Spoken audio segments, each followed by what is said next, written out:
Before we proceed to the other attributes in our list of God, I needed to take a brief digression to talk about a couple of principles. Um, so, the first principle, which I'm calling the E principle, is that an effect cannot have more than its cause. Uh, for example, if we asked why did that bolt of lightning flash across the sky, the answer would be that there was, static charges building up in the clouds and so on. So natural forces at work, and we would not want to say that uh, well, the physical causes is not enough to explain it. There was some kind of magic operating, or something like that. That would be to say that there's more in the effect than there is in the cause. So the E principle, there is not more in an effect than there is in the cause. The next principle is the O principle, and this is based on the ontological argument for the existence of God. Uh, the to say if there is an attribute that it is better to have than to lack, then God is going to have it supremely slash unlimitedly. Uh, so, for example, uh, we may say, I might say that I love my own children better than I love your children. I have a higher degree of love for my own family than for your family. Uh, and it is better to have love than to not have love. So God has a full amount of love. There is no love that could be more than what God has. Why?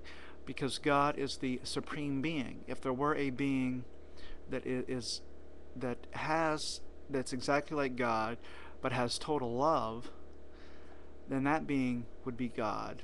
But we're already assuming that God is the supreme being.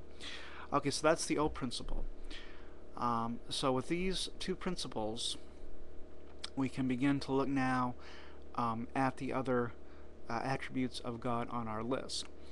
Um, in the universe, we see love, we see goodness, we see justice, and um, yep.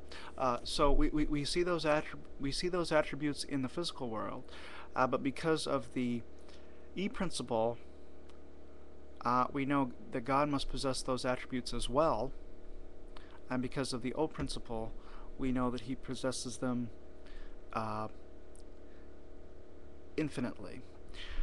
Um, now, to have infinite or unlimited goodness is what we mean by holy.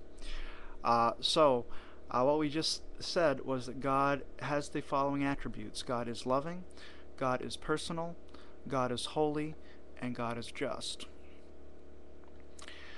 It's better to have those principles than to lack them, and God must have them supremely. It's in the effect, it must be in the cause. Okay, now omnipotence is to say, all power, possessing all power. So there's power in the world, and because of the E principle, God must have power. Because of the O principle, He must have it supremely. And likewise for knowledge. So God has all power and all knowledge. That's omnipotence and omniscience. So putting all of this, I guess videos 3 and 4 and 5 together,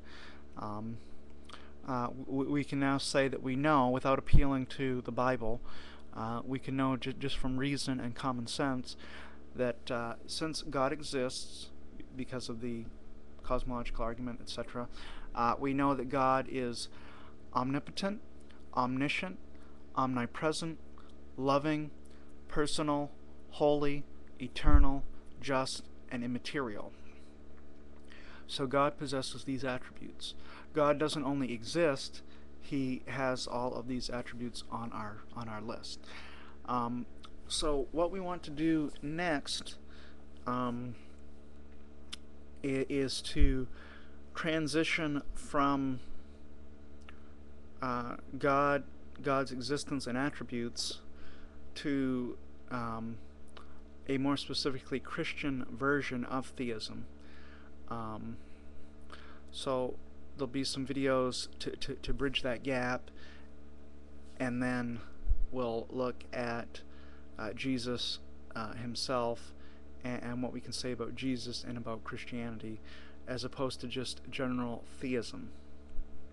It's one thing to speak about there being a God and what God is like. It's another thing to say that the Christian religion is the true version of theism. So that's what we want. That's where we're going from here. So to sum it all up, we already saw that God exists. Now we're looking at what God is like, and then eventually we're going to move from just the God of the philosophers, if you will, to the God of the Bible.